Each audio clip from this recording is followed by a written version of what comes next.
तो आज हम लोग सीखेंगे 3 अंकों की संख्याओं का गुना करना। ऐसी संख्याएं जो 100 के निकटतम है। कहने का मतलब कि 100 के निकटतम यानी कि 100 से कुछ छोटी संख्याएं भी और 100 से कुछ बड़ी संख्याएं।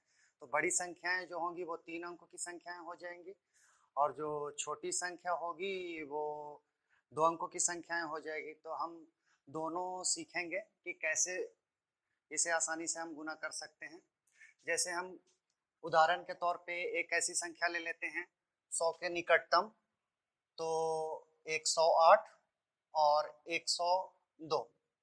अब इस तरह की संख्याओं का अगर हमें गुना करना होगा तो कैसे हम करेंगे, कम समय में समय बचाते हुए देखेंगे कि 100 से ये कितना अधिक है।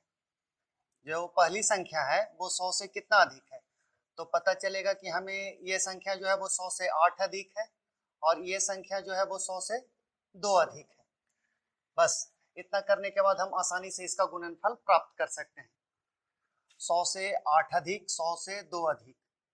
ठीक है, तो जो अधिक संख्याएं हुई उनका हम गुणनफल लिखेंगे, यानी कि 8 में 2 से मल्टीप्लाई करेंगे तो 8 गुना 2 16।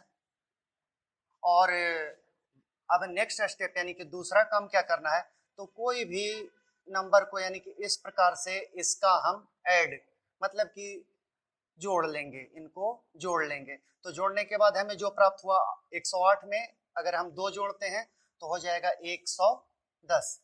ठीक है, या फिर ऐसे भी जोड़ सकते हैं हम इसको 102 में अगर हम 8 जोड़ेंगे तो इस प्रकार से भी हमें 110 प्राप्त होगा। तो ये हमारा 108 गुना 102 का गुणनफल प्राप्त हुआ। इसी प्रकार से और भी कोई ऐसी संख्याएं ले लेते हैं, जैसे थोड़ा बड़ा 110 और ले लेते हैं 115। ठीक है, मेथड वही, 100 से कितना अधिक है और 100 से ये कितना अधिक है, ये दोनों का गुणनफल। अब यहाँ पे एक बात ध्यान में रखना है, हमें जब भी पहले लिखना है तो 2 डिजिट का ही नंबर रखना है। ठीक है, इस प्रकार से जो अधिक संख्याएं प्राप्त होंगी, जो संख्याएं 100 से अधिक प्राप्त होगी, यहाँ पे 100 बेस होता है। ठीक है, और 100 को बेस मान करके ही हम इस प्रकार के प्रश्नों का हल करते हैं। तो 100 से ये कितना अधिक है 10, 100 से ये कितना अधिक है 15। तो हमारा गुणनफल जो आएगा वो 2 डिजिट लिखेंगे, यानी कि दाईं ओर से इस प्रकार से। यदि 100 में 10 में 15 से मल्टीप्लाई करते हैं तो हो जाएगा कितना 150। ठीक है, तो इसका 2 डिजिट हम यहाँ पे लिखेंगे। इसके गुणन मतलब इन दो संख्याओं का गुणनफल प्राप्त करने के लिए हम इस प्रकार से 2 डिजिट लिखेंगे। और ये जो लेफ्ट हैंड साइड के तरफ का 2 डिजिट लिखने के बाद जो लेफ्ट हैंड साइड की तरफ जो भी संख्याएं बच जाएंगी या जो भी अंक बच जाएंगे, ठीक है, वो कैरी में चला जाएगा। और उसी प्रकार से हम इन संख्याओं को ऐड करते हैं, मतलब यहाँ पे इसे जोड़ेंगे। ठीक है, तो जोड़ने के बाद जो इनका योगफल आएगा, यानी कि 110 में अगर 15 हम जोड़ लेते हैं तो हो जाएगा 125। और ये वाला, ठीक है, तो हो गया यहाँ पे 126। तो इस प्रकार से हमें 110 गुना 115 का गुणनफल हमें इस प्रकार से प्राप्त होता है। ये तो हुआ जो 100 से अधिक होंगी तो उनके लिए।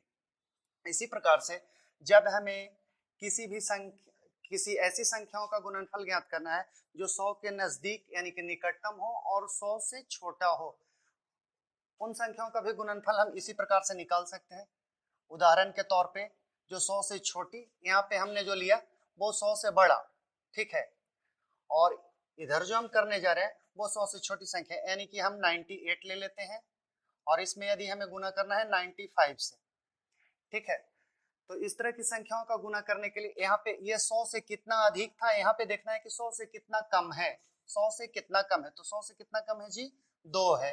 यहाँ पे 100 से कितना कम है तो 5 है। ठीक है, और गुणनफल, अब गुणनफल प्राप्त करने के लिए क्या करना है, बस वही वाला मेथड अपनाना है, उसी तरीके को अपनाएंगे। ठीक है, 5 में 2 से मल्टीप्लाई करेंगे।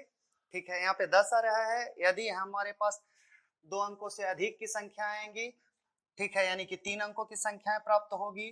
ठीक है, तो हम 2 अंक ही लिखेंगे। एक अंक यानी कि जो लेफ्ट हैंड साइड के तरफ वाला रहेगा वो कैरी में जाएगा। ठीक है, 2 में 5 से गुना करेंगे तो यहाँ पर प्राप्त हुआ हमें 10। 2 अंकों की संख्या थी इसलिए हमने लिख लिया। और तीसरा काम यहाँ पे करना है इन दोनों का।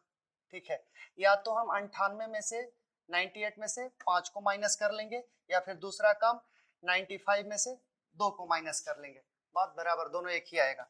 ठीक है, 98 में से हम यदि 98 में से 5 को माइनस करते हैं तो आएगा क्या हमारे पास, 98 में से 5 माइनस करेंगे तो आएगा 93, या फिर उसी प्रकार से 95 में से 2 माइनस करेंगे तो भी आएगा 93। तो ये हमारा हुआ 98 इंटू 95 का गुणनफल। ठीक है, इसी प्रकार से एक और देख लेते हैं। अगर हमारे पास इस तरह की संख्याएं हो जैसे 87 इंटू 87 इंटू और कोई नंबर ले लें, मतलब कि 80 ही ले लेते हैं, तो ये कितना कम है, ये 13 कम है 100 से।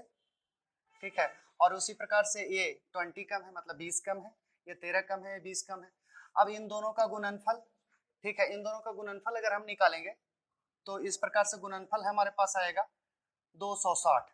अब हमने पहले ही बताया था, ठीक है, कि 2 ही डिजिट लिखे जाएंगे, तो 2 डिजिट हम राइट हैंड साइड के तरफ से, दाएं हाथ के तरफ से 2 अंक लिख लेंगे, 2 अंक लिख लेंगे, और जो बच गया उसके बाद की संख्या है वो कैरी में जाएंगी।